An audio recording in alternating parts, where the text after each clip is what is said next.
Okay, DT880 600 ohm. Why are those out, Zeos? Because Sparkos Aries only claims to be able to handle up to 300 ohm loads, and it's handling that load just fine. So, this is a $3,000 Zeos 3 Gemstone, $3,000 headphone amplifier. And it's made by like one guy, and this is all he sells. It's just this. So that's why it kind of looks like a project box. Like this is chonky, and it doesn't weigh 1,000,000 pounds. See, anything that was like developed, you know, and it'd be sold on APOS or from made in China would not be lightweight. But it just is. It's just aluminum panels and some vents cut through it, and a capacitive touch screen. Wait, is it capacitive or the other type? It's the old school type that you actually have to press it and like press the screen. That's what's there. And it's not even a balanced headphone out. It's just 1/4 inch, and there's a 3.5mm in. So you got 1/4 inch out, you got a 3.5mm in. If we flip this B over high, this unit has 2 RCA inputs, 1 XLR input, which I'm feeding off of the IFI IDSD Neo, because if you don't know my opinion on DACs, that's good enough for anything. Output RCAs and output XLRs, and there's your power in, and this is unit number 31. Oh God, it ain't heavy, but it's bulky. It will definitely not just fit beautifully on your desk and no one will know, and it'll be integrated properly. It's not. The thing's like a medium, it's like 2 medium pizzas stacked on top of each other. But how does it sound? So I've sat here for a while. I was on my desk for a couple weeks ago, and I just had it on my desk for doing reviews. I was doing regular reviews and trying it out. And I finally sat down with it, and I started dicking with different headphones, different materials, different use cases. And I think it sounds very good. That's it. End of the video. Check out my Patreon and Subscribe Star. $5 a month, sees reviews early, and participate in the yard sales. $10 against the behind the scenes private Telegram chat, and I'm not ending it there just yet. So, the selling point of this amp is that every single component is discrete, and that there's no capacitors at all in the signal chain. So here it is. Here's pictures of it. If you go to this page, which is I think products, the shop, every single part of this unit, from the capacitors for power to the socket pins to the discrete voltage regulators and op amps and voltage regulators and voltage regulators and op amps and the pro to dip adapters and the dual power supply and the quad power supply, all this shit is available separately.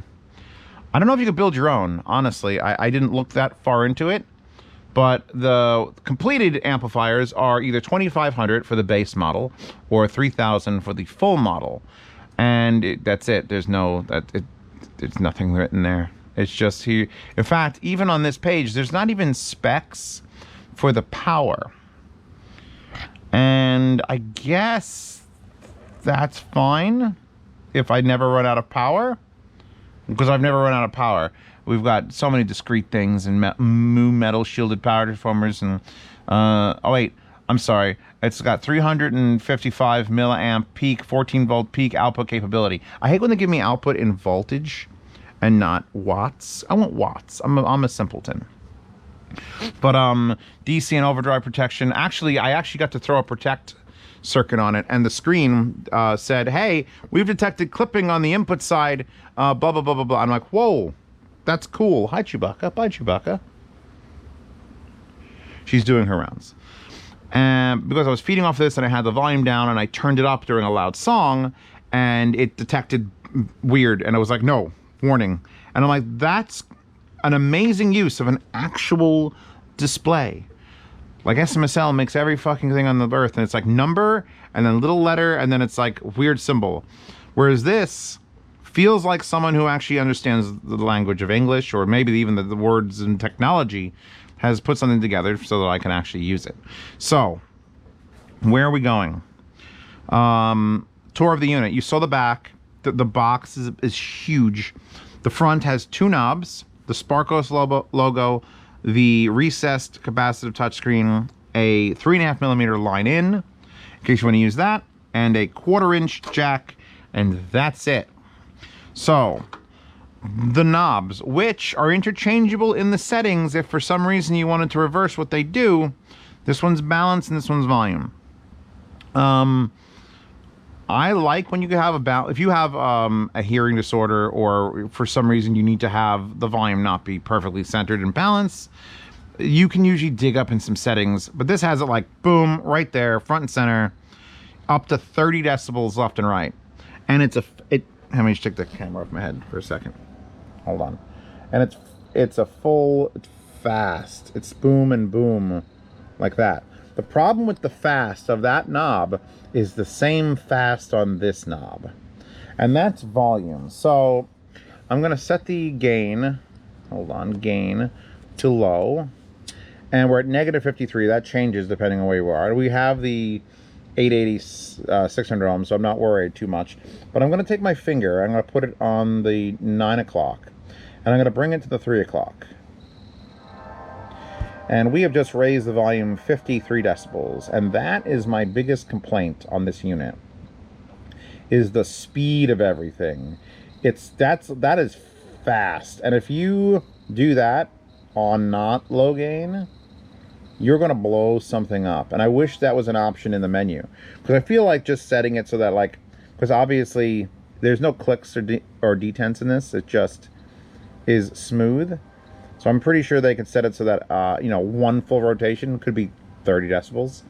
Just a little more finite control. In fact, while I have the camera off my head, we might as well menu navigate. Here's your on-off button, which just hi GoPro. How you feeling? Great. And you touch it, turns on, Sparkos Labs. Boom. You literally, that's the only button here. I don't think you can control this. That would be weird, because there's a knob there. So let's go to the settings, and this is it. This is it. You hit input. You have RCA 1, 2, XLR or front. Checkbox. It comes completely out of the menu, which is kind of annoying. Swap controls, which is balance is this way, volume is that way, or reverse. So we're not going to change that now. Muting. So I can mute the active amplifiers in the back. I currently have the Sparkos Labs Aries plugged into the Harmonic 9 Zeus on the outputs of this, so I could test the quality of the preamp. By the way, Aries is definitely worth testing the quality of the preamp. I'm leaving both of them on. You could just mute. So you got to give a little more of a press than you're used to, because this screen type hasn't been used in forever. So I can use the headphones or mute the output.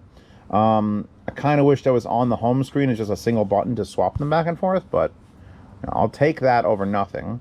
Here's your gain controls, which is literally plus 10, plus 20, or plus 30. I've been leaving it on plus 20. With the 660s, I was at plus 30, which you can hear the relays. Oh, there you go, boom. Input overdriven, clipping was detected. So I'm going to lower that. I had that at -6, now that's at -12. And see, it's been reduced to medium. So it actually will automatically do that. That's the type of shit. That's why you're paying money for this amplifier. Any other amplifier would have been like, This one is literally telling you what happened and what it's done to try to help you out. So we were on high gain, and now we are no longer on high gain. We're now on medium gain. So back gains, display. So you get to pick the background color, which I've chosen purple. I've chosen violence and purple violence. Purple rain.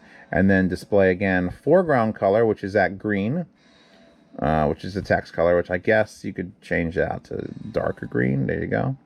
A little less prominent there. And then backlight settings, which I don't know what works best for the camera.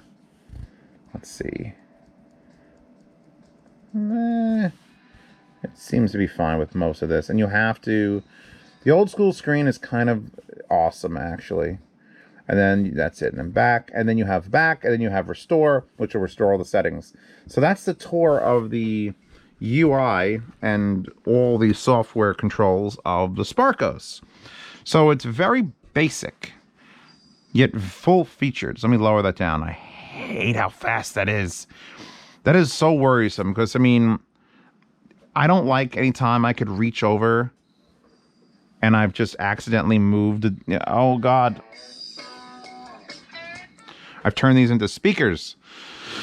So that's literally probably my only concern is that happens.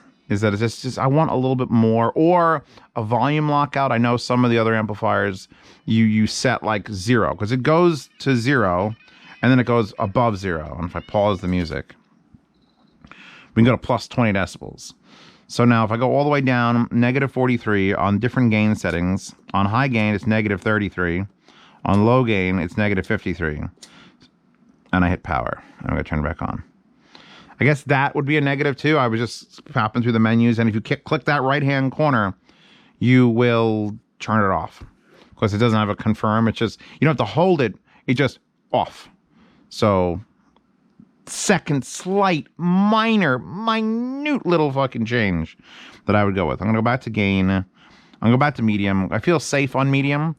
Having this actually down is a benefit, because with that volume burst, vol burst, I feel like that could be like a really terrible bullet point.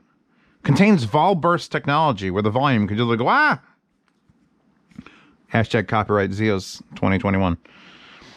Now, as far as the actual listening experience, I've listened to quite a lot of amplifiers recently, and I have to now decide.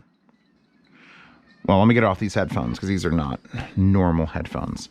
But I have to now decide where I think this lie. Because some headphones respond better to a warm, Class A-ish sort of amp. And some headphones respond better to a linear, very neutral, like A90-ish type amp. And I honestly don't know where this one falls. Because I've listened to things like the T60 Argons, and I'm at 0 on medium, and it's fine. Like, this is the volume with 12 decibels taken off the input source.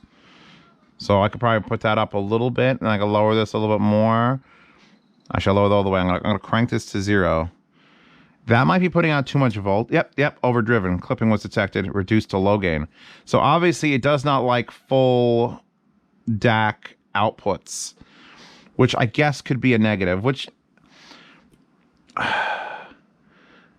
it's not putting out too much voltage. I know it ain't. And I'm feeding it off of the pi hat, so I know it's not getting weird feeding issues. It's just, it wants me to be a little bit more conservative on the input voltage side. AC/DC will definitely get my channel blocked, so we try not to play that too much. Yeah, this is one of those amps that I don't fear it underpowering a headphone. And when I can't, because I've listened to, like 789s night and day, all the THX amps night and day. And it's like, okay, this is pure linear, and it's not adding any enjoyment to the sound. It's just flat. And I've listened to things like the Singzer or the GSX Mini, which is now upstairs. And it's just like, all right, these are definitely Class A. And they're bringing a lot of warmth and, extra little subtleties to the party. And I understand and recommend it. So you should have one of these and one of these. And the Aries, I can't put my finger on it. Which I guess is the best news for Aries. Because then if people are like, well, which one is it, Zeos? I guess it's both. I guess it does both. It doesn't give me that sense of like such bitter neutrality that I don't enjoy listening to it. But it also doesn't feel like it's doing anything exceptionally modifying. What's the word? It doesn't feel like it's doing anything to sort of distort what would be good or neutral to try to, become Class A or tube-like, things like that. There are amps for that, and I love amps that do that.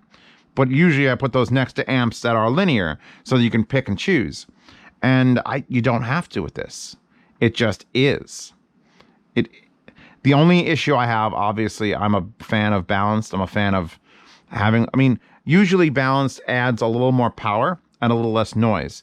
This has no noise. Actually, wait, I have to do a test. 1 second. Like I was saying, it adds nearly undetectable noise. at the proper gain stage, Dunu Zens, by the way, still the stethoscope of the amplifier world. With these in, and these are very, very, very, very, very, very, very, very, very efficient dynamic IM. They play to my liking, volume-wise, with a negative 12 decibel input on low gain at negative 30. So if you want to know how sensitive they are, that's how sensitive they are. And when I put them in at music paused, medium gain at 0, it's like being on a fucking radio tower while it's broadcasting at 50 million gigawatts.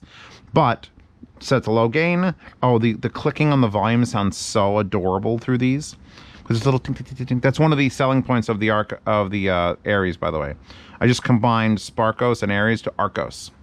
So the Arcos, isn't that another device? That might be another device. I'm going back to Aries. Claims that the volume control is 64-step attenuator, but quiet. And that is absolutely true. I mean, compared to like the shit stuff that when you, it sounds like fucking machine guns are firing and they're playing back on a little computer speaker. It's like, oh God. So this is actually a very, very comfortable, nice volume control. Too fast still, but nice. It also doesn't do quarter decibel breakdowns. It's full decibel breakdowns. So yeah, the Danu Zens have basically said, yeah, there's noise, but as long as you are in the right mode and not over gaining, you will not hear it. I haven't heard it on any of the headphones I've tested, and this is literally the final stop before I'm allowed to say that. I had to pause the video and get that out. So let's put this over here. Put you right there. So, as an amplifier, I think it does a tremendously good job. It's $3,000. It fucking better. I have nothing negative to say about it except for the fast. Literally nothing negative to say about the way it amplifies things. It doesn't sound thin. It doesn't sound too sterile. It doesn't sound too bulbous and like, oh man, they're definitely throwing a filter on that to make it sound more exciting and deeper. None of that. It is just a great example of what a clean, high-end amplifier should sound like. Now I'm going to move over and try the Geshelli Aries, and just to see how the preamp controls work, because that'll be fun. So now they should be on. Nothing's plugged in the front. I'm going to crank that up to maximum and lower this all the way down. I don't know if the gain stages affect that, so we'll find out in 2 seconds. All right, I'm getting sound out of the Aries. Gain. Oh, they definitely do. So let's put that back to low. I'm not sure what's gonna like. Oh yeah, keep it on low. Keep it on low for that. Whoa. See, one of the things that a lot of people, they don't yell at me, but they say, hey, Zeos, you really should use the pre-out gains on things more. A lot of the amplifiers that a lot of DACs have, volume controls. And everyone's like, oh, DAC has a volume control, use that. This is a volume control, use that. I'm running this negative 12 just because this doesn't seem to like full blast on it. But that volume pot on the Geshelli is obviously, the unit's like $200, and there's a lot going on. It's very, very good sounding, by the way. I want to point that out again. But the pot itself is the weak point, because, Geshelli's not going to invest in a giant 64-step attenuator thing for their little $200, amp. But what does that matter, Zeos? Well, pots, potentiometers themselves, tend to vary. Even if they're like the same level, they can do weird things to frequencies. So what the audiophile argument is you should be able to take whatever amplifier you like, even if it has a cheap potentiometer, max that out, because maxing it out usually makes the contacts touch and it's done. It's no more any variation that that pot is performing. And then you use a quality preamp to take your source, limit it, and feed it to your amplifier, without having to do any of that work. It just amplifies. This is just source, that just amplifies. Your preamp is what should be good and accurate and fucking do the things with the voltages. Expensive preamps, usually, sometimes passive, sometimes active. This being a remarkably good example of an active preamp, because it is just 1 decibel, and it's audible and equal. And we're on the low gain here, so 2, 3. Yeah, no, this is how in a perfect audiophile world, if you want to know what it's like, you start looking at devices that are great and picking apart every little thing wrong with them, like the volume control might be slightly varying the impedance, and just saying, all right, eliminate that by cranking it up and controlling it somewhere else. Now, I could just run this to this and then control the volume here. That would be fine. But again, assholes in the audiophile community, and I'm not saying that in a bad way, I'm saying just assholes who are like explaining it to me and I'm listening to them going, fuck, I think they're right. That's what makes you an asshole, because you make me want to do more work. I kind of feel for that. I feel for this being literally just a volume knob that goes between source and amp. Might be its greatest fucking feature. I just wish that volume control was not as fast. Holy shit. That's all right. So that's it. It's my only concern. I'm sure they could push it out with a firmware update. I don't know. There's no USB, so I don't know if you could actually just firmware upgrade at home. You may have to send it in, or may have to change it at factory.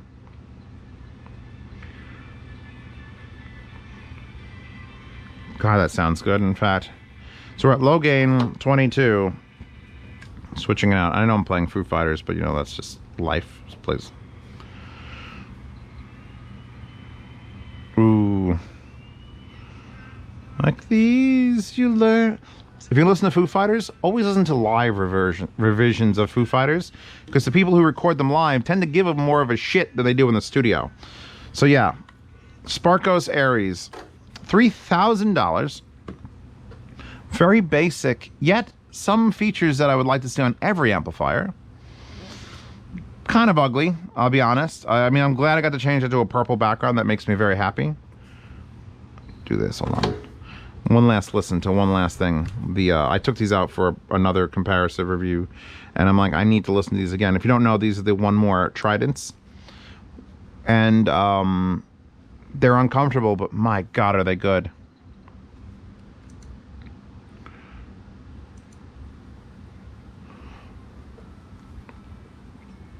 I could ask for nothing else in my life than this song on these headphones and this amp through that DAC, and it's just all right. Everyone likes that quote when everyone gives a quote on thing and they put that under the thing. Diss some audiophile shit. There's your quote. Fucking bullet point. Z Review says, and you have to spell diss with a D, D-I-S, because that's exactly what it sounds. It sounds like anything I expect for $3,000. And then there's quite a lot of options you have up and to that point, which Zeos has to recommend before you get here.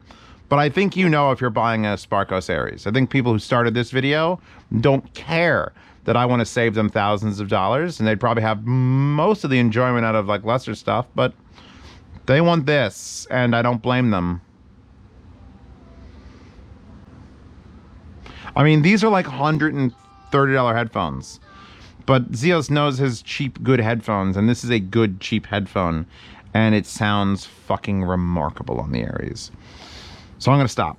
I'm going to stop. I've had this for so long, and I've used it, and I've kind of ignored it just because it's reliable. And I know if I plug it into that, it's like, all right, how's it sound in the Aries? All right, good. That's exactly what that headphone's supposed to sound like.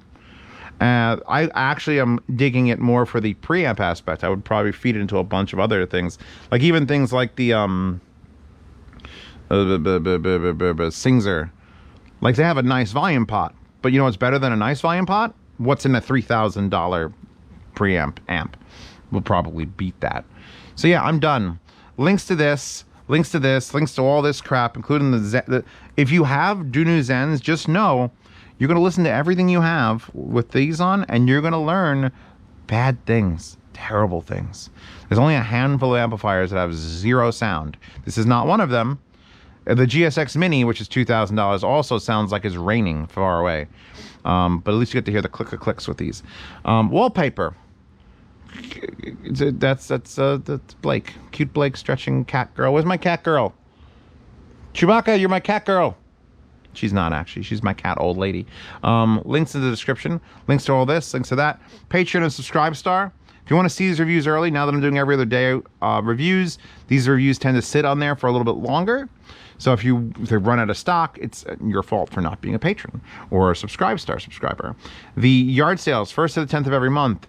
Another problem with going every other day is I have less things to yard sale, so I have to try to yard sale more of the stuff I already have. It's not like I have piles of it. But yeah, access to that for $5 a month. $10 a month gets you in the behind-the-scenes private Telegram chat, where if you want to ask me questions, I usually can't get around to answering everything on the platforms, like Patreon, Subscribestar, Reddit, Instagram, YouTube, Twitch. So if you want to ask me questions and guaranteed answers, $10 a month puts you in the behind-the-scenes private Telegram chat, where I just did a review of the little dot headphones, and they kind of suck. And those people knew in a video bubble the moment I was done with the review. So if you're worried about me not recommending something or reviewing something fast enough, that is literally instant gratification. And there's 300 people in there, and they all help you with anything you want. And I trust them to have different opinions than mine, but respect each other's opinions. That's all I want. That's all I want. You can disagree with me all you want. Just respect my opinion and go, you know what? I agree on certain aspects, but really this. And that's fine. Hi-Fi Guides and the Hi-Fi Guides forum is another place you can go for help. I don't know if this has a forum post. It should. I usually, when I post it on Patreon, it then appears a couple days later. Someone who's a patron is a mod there, and we'll just pop it in there. So we always have a nice category for anything you want to discuss. If you don't feel like going to the YouTube comments, Hi-Fi Guides forum, we'll have a post for this. And I think we're done. Thank you for stopping by. I'm Zeos Pantera, and I'm going to actually go back to listening to the Irish again through this, because it sounds really good. Oh, another thing that a preamp loop will do is it's taking the voltage from this, and it's literally putting it through its paces and then putting it back out again. So it's kind of like a filter. It isn't just like it actually is taking it and doing things and sending it back out. Now, can that be better than the source, Zeos?